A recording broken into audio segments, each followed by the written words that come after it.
La lucha por el poder lleva a individuos inescrupulosos a desatar las peores calamidades sobre personas inocentes, destruyendo de paso a sus propios países sin importarles las consecuencias.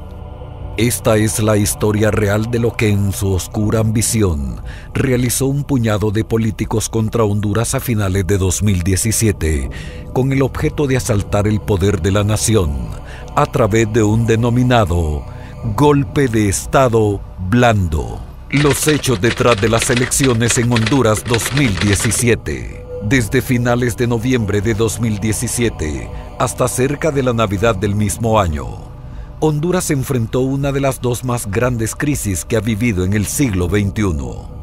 El saldo de las protestas orquestadas por la alianza de oposición fue elevado, dejando cuantiosas pérdidas materiales y humanas. Pero contrario a la perspectiva que se quiso imponer a la opinión pública y a los medios internacionales, esta no fue una reacción espontánea a los resultados electorales del 26 de noviembre de 2017.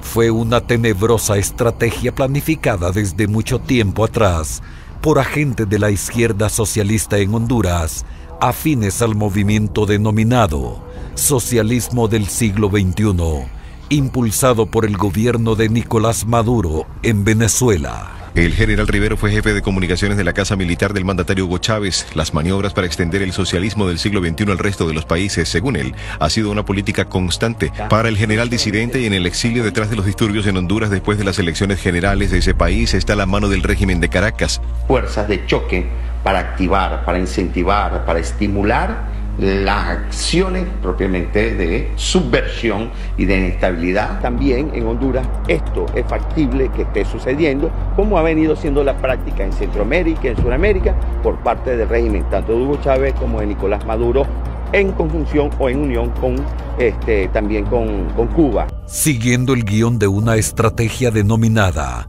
golpe de Estado blando, que el mismo socialismo del siglo XXI había denunciado, se preparó el terreno para generar el ambiente propicio para asaltar el poder de manera cruenta e impune, y luego instaurar una dictadura de falsa fachada democrática al estilo de Venezuela, y así perpetuar en el gobierno de Honduras al principal instigador de la izquierda hondureña, José Manuel Zelaya Rosales. El ambiente preelectoral. Desde mucho tiempo antes, al día de la elección general, la oposición formada por el Partido Liberal y la Alianza de Oposición abundaron en denuncias sobre un supuesto fraude. El guión que seguían tenía entre sus primeros pasos un ataque psicológico al público para desacreditar la elección y la credibilidad del Tribunal Supremo Electoral, promoviendo mentiras como la de que existía 1 millón de personas fallecidas en el censo electoral habilitadas para votar. No obstante, nunca presentaron pruebas que respaldaran tal aseveración, la cual, además, en la práctica resultaba imposible porque, de acuerdo a la tasa de mortalidad promedio y a la estadística histórica en Honduras, se necesitarían alrededor de 150 años para acumular tal cantidad de fallecidos sin registrar. Por otro lado, unos 6 meses antes de la elección, el candidato del Partido Liberal presentó una denuncia contra la empresa Mapa Soluciones, que por varios años había prestado el servicio de procesamiento de datos al Tribunal Supremo Electoral en varios procesos electorales anteriores. Según la acusación, esa empresa tenía una supuesta vinculación con miembros del Partido Nacional, y tanto el Partido Liberal como la Alianza de Oposición exigieron que le fuera revocado el contrato a esa empresa, o de lo contrario, no asistirían a elecciones. Cabe mencionar que todos los partidos que conforman la Alianza de Oposición ya se habían sometido a elecciones generales en 2013 y a elecciones internas en marzo de 2017. En las que Mapa Soluciones había realizado el procesamiento de datos electorales sin que ninguno de estos partidos de oposición hubiera presentado ninguna queja.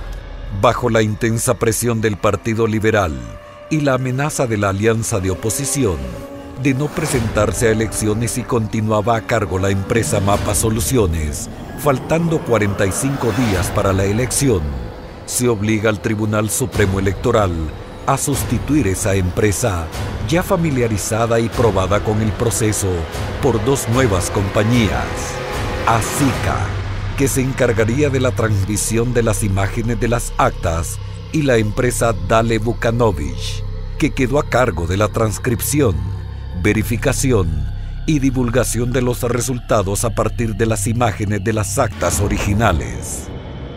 Pero el cambio de la empresa Mapa Soluciones no bastó. El guión debía seguirse con exactitud, según las órdenes de Venezuela. Por ello, aun cuando el Tribunal Supremo Electoral le concedió las peticiones a la alianza de oposición, Salvador Nasralla y Manuel Zelaya continuaron hablando de un fraude sin mostrar prueba alguna. Además, es importante hacer notar que tanto el Partido Liberal como la alianza de oposición continuaron dentro del proceso electoral. A pesar de ser esta una estrategia oscura, había aún un plan más tenebroso y sangriento que Manuel Zelaya y Salvador Nasralla habían estado implementando desde tiempo atrás y que estaban a punto de desatar justo antes de las elecciones. Un plan de terror y muerte. Persecución y amenaza de muerte a miembros del Partido Nacional. Eran las 9:40 de la noche del lunes 6 de noviembre en la colonia 21 de octubre de Tegucigalpa. La paz del hogar de la familia González estaba a punto de romperse a manos de los enviados de la muerte. Mario Reinieri González compartía un tierno momento familiar con sus hijos sin la mínima sospecha de la desgracia que se avecinaba. Mario, a quien sus cercanos llamaban de cariño Papucho, era un reconocido líder del Partido Nacional en la zona. Su labor había conquistado muchos adeptos a ese partido, pero también despertó la ira entre un tenebroso grupo que conforma un brazo armado de la alianza de oposición. Las pandillas criminales que operaban en el sector. Días antes, Papucho había recibido amenazas de muerte si no paraba su labor en el Partido Nacional. Al igual que él, miles de activistas del mismo partido habían sido amenazados en flagrante violación de sus derechos humanos. Papucho no creyó que las amenazas se harían realidad, porque él era una persona que se llevaba bien con la gente, diligente, colaborador con su comunidad y no le hacía daño a nadie. Pero el mismo candidato de la alianza, Salvador Nasralla, meses antes había afirmado ser amigo de las pandillas y estos criminales ya habían hecho circular sus amenazas por varios medios en favor de su amigo. Aquel lunes 6 de noviembre, sicarios fuertemente armados materializaron la amenaza. Llegaron a la vivienda de Papucho. Sin previo aviso, derribaron la puerta y con sangre fría descargaron toda la munición de sus armas sobre el indefenso Papucho, en la sala de su casa, frente a sus hijos. Antes de abandonar la escena de su abominable crimen, los sicarios dejaron una nota sobre el cadáver en la que escribieron: "Este es un ejemplo para los que apoyan a Jo". Las investigaciones policiales establecieron que el asesinato de Papucho fue ejecutado por sicarios de la pandilla 18. Un líder de la pandilla denominado El Chanate fue quien ordenó el asesinato de Papucho y encargó a un miembro de su banda conocido como el Driller la planificación y organización del asesinato. El Driller es un joven de apenas 17 años, pero experimentado en el crimen. Se encargó de reclutar a 3 sicarios, entre ellos uno denominado El Extraño, pandillero consumado y experto asesino, quien sería el encargado de disparar. El Driller también se encargó del transporte de los criminales. Durante las semanas previas, así como durante el día de la elección, los miembros de la pandilla 18 amenazaron y amedrentaron de muerte a los militantes del Partido Nacional en diferentes ciudades del país, sobre todo en Tegucigalpa, Comayagüela y San Pedro Sula. En las actas de la policía se pueden encontrar más de 120 denuncias de amenazas a miembros de la estructura de campaña de Juan Orlando Hernández. Los pandilleros le prohibieron a los dirigentes nacionalistas y a sus familias participar en actividades políticas antes y durante las elecciones y les ordenaron no salir a votar, so pena de asesinato contra toda la familia del dirigente que no obedeciera. Todo esto en clara violación a sus derechos humanos. Donde yo me encontraba, llegaron con AK-47, nos dijeron que nos daban 20 minutos para levantar ese centro de información y así pues no nos quitarían la vida. Bueno, han llegado a sus casas personas, pandilleros, a amenazarlos en persona también, no solo en comentarios o oídos de personas, no. Han llegado a tocar las puertas de las casas de cada uno de nosotros, amenazando. Muchos de ellos, en momento de entrega de tarjetas de identidad, iban a amenazar a la gente de que no se entregaran. Uno como persona se siente intimidado, con miedo a que le vayan a hacer algo. En los centros de votación ellos eran los que estaban apostados, donde la gente los miraba y la gente al verlos se regresaba por el miedo y la intimidación que habían causado anteriormente. Y nos tomaban fotos a nosotros por ser parte del partido, que nos andaban en fotos identificados y de que de tal manera pues nos iban a nosotros a mandar a matar. Muchas personas no salieron ni a votar el día de las elecciones, ya que ellos amenazaron a muerte, no importando quién estuviera en su hogar, si fuera un niño, fuera el perro o el gato. Dijeron que no importaba si era un anciano realmente, dijeron que iban a acabar con toda la familia. En muchos barrios de reconocida preferencia hacia el Partido Nacional, los pandilleros fueron casa por casa, advirtiendo que nadie saliera a votar, pues si lo hacían asesinarían a toda la familia del votante. En otros casos, buscaron a los miembros de la dirigencia del Partido Nacional, les tomaron fotos y las distribuyeron entre los miembros de la estructura criminal, con el objeto de identificarlos si salían a ejercer su derecho y así tomar represalias contra el simpatizante nacionalista. El día de las elecciones, la misma gente que estaba en mesa es la misma gente aliada de ellos, que estaba viendo quién votaba por cada quien.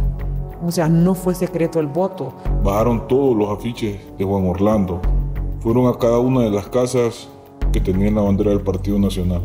Ese tipo de persecuciones nos hicieron en el centro de votación donde yo estaba, que toda la gente que le habíamos ayudado no llegara a votar.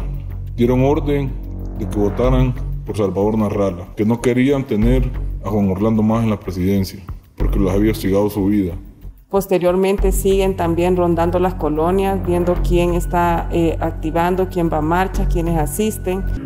En varias de las zonas, ante las mortales amenazas, los activistas renunciaron de forma masiva a participar en las mesas electorales y hubo la necesidad de sustituirlos por personas de otros sectores que no fueran fácilmente identificadas por los pandilleros de la zona. También, estos pandilleros amenazaron a los dueños de buses para que no prestaran su servicio a miembros del Partido Nacional, con la advertencia de que les quemarían las unidades de transporte si lo hacían. En los centros de votación ubicados en zonas de operación de la pandilla 18, se observó a pandilleros de esta agrupación como representantes de la alianza en las mesas electorales. Los pandilleros también hicieron circular mensajes de voz por redes sociales, en donde amenazaban a los miembros del Partido Nacional. Esto causó mucho temor entre la población. Los líderes de maras y pandillas realizaron operaciones de movilización y activismo a favor del candidato Salvador Nasralla. Además, en muchas ocasiones, las actividades fueron financiadas con dinero de la pandilla. De todo esto, hay datos documentados por los organismos de seguridad del Estado. No es difícil entender las simpatías que despiertan Salvador Nasralla, Manuel Zelaya y la alianza de la oposición entre los integrantes de las maras y pandillas, puesto que sus propuestas políticas han sido cerrar las cárceles de máxima seguridad, El Pozo y La Tolva, eliminar la policía militar del orden público, oponerse a endurecer las leyes como el Código Penal, oponerse a la legislación que califica las nuevas formas de terrorismo y desde antes oponerse a la depuración policial y a la ley de extradición. También debe tomarse a consideración el hecho de que Nasrallah ha ofrecido reintegrar a muchos policías que fueron depurados por corrupción.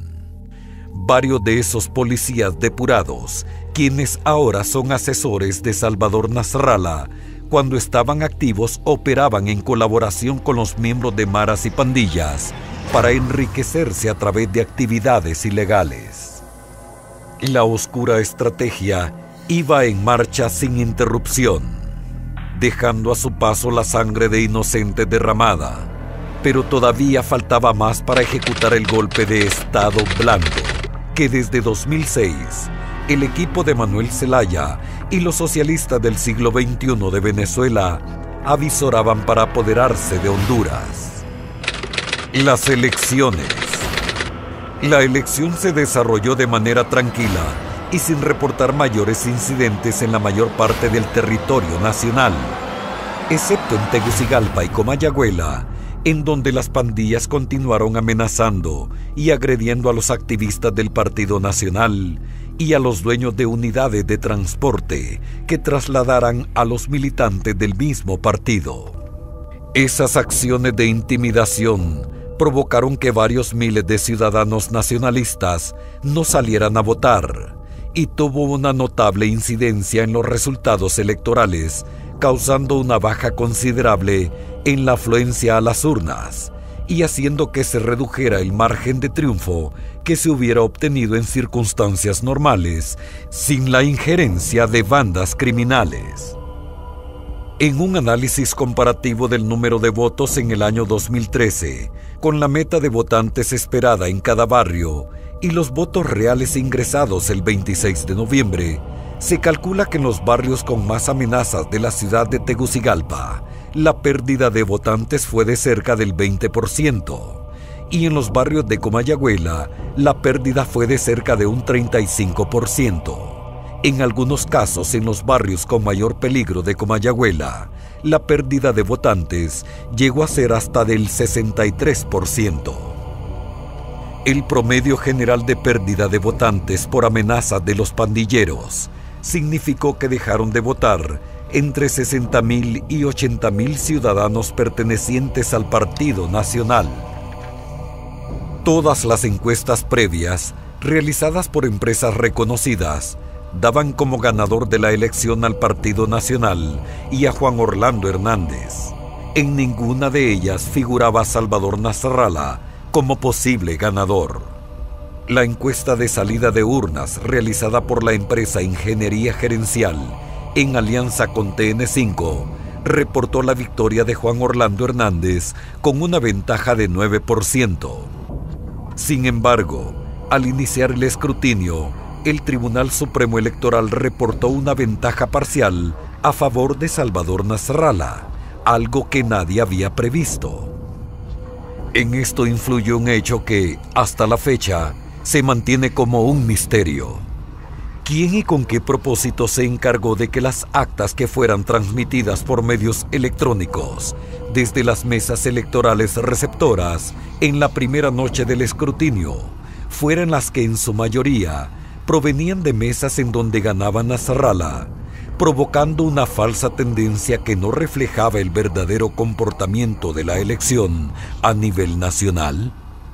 Debido a la curiosa distribución de las preferencias para candidato presidencial, el país estaba dividido en dos franjas.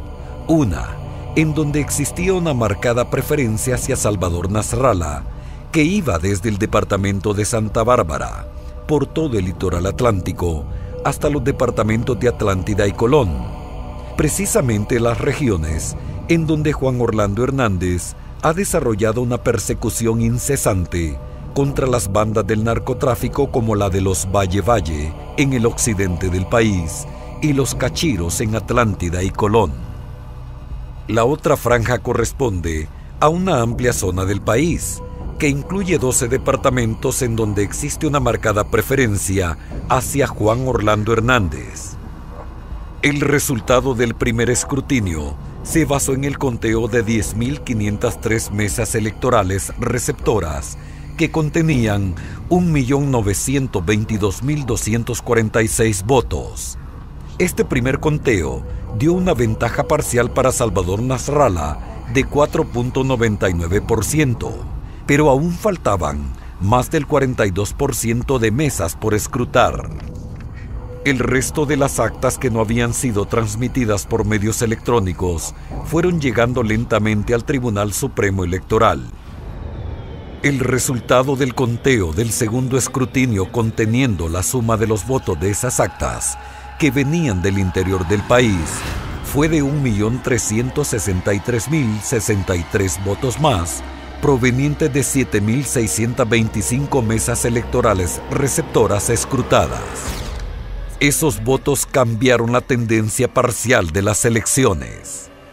Como puede observarse en el primer escrutinio, al ingresar una mayoría de actas del sector norte y de grandes centros urbanos, Salvador Nasralla obtuvo una ventaja parcial de 4.9%.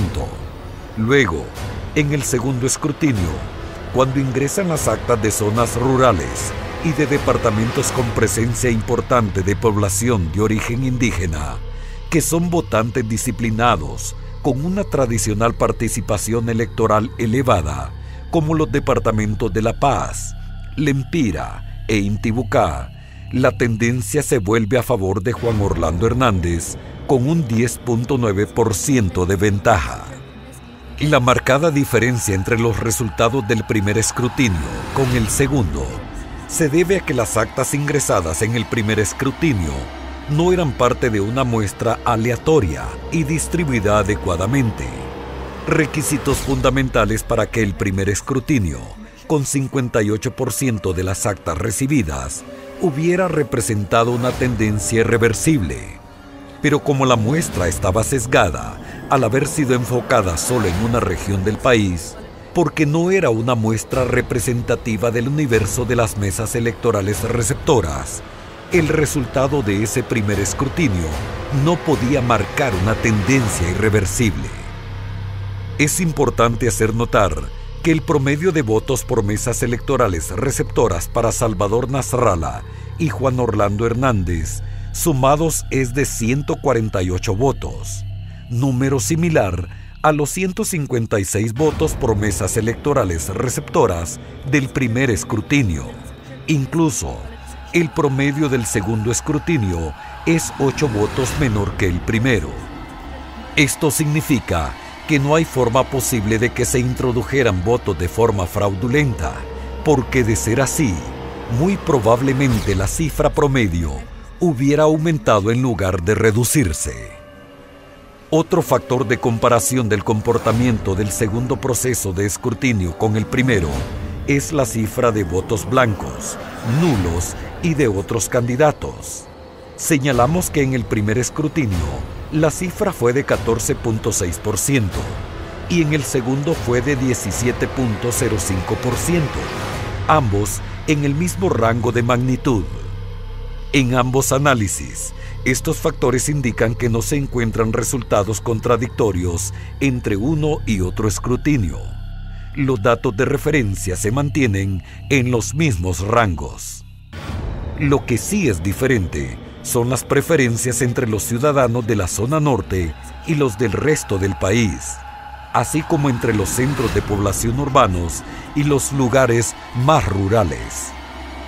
El escrutinio final, a partir del cual el Tribunal Supremo Electoral declaró a Juan Orlando Hernández como ganador de la elección, quedó de la siguiente manera: 18.128 mesas electorales receptoras escrutadas, con 3.285.309 votos, de los cuales el Partido Nacional alcanzó 1.412.055 votos, que representan el 42.98% de los electores, y la alianza de oposición alcanzó 1.359.610 votos, que significaron el 41.38% de votantes.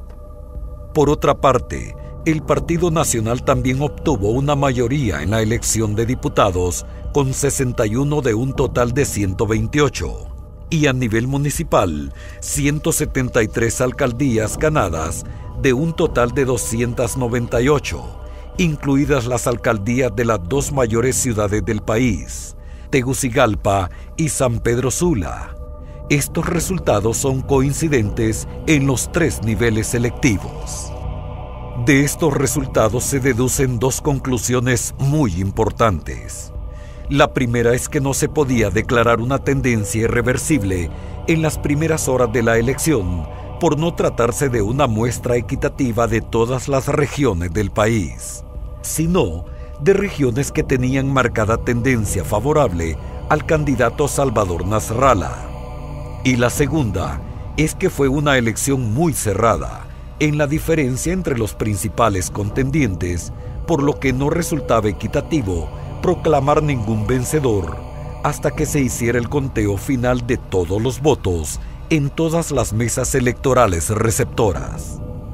A pesar de esta lógica, con pruebas fehacientes del correcto escrutinio de los votos, corroboradas por todas las misiones de observadores del proceso presentes en la elección, la alianza de oposición estaba empeñada en continuar con sus argumentos de fraude sin presentar ninguna prueba al respecto, lo cual abonó en el periodo de crisis que siguió a continuación.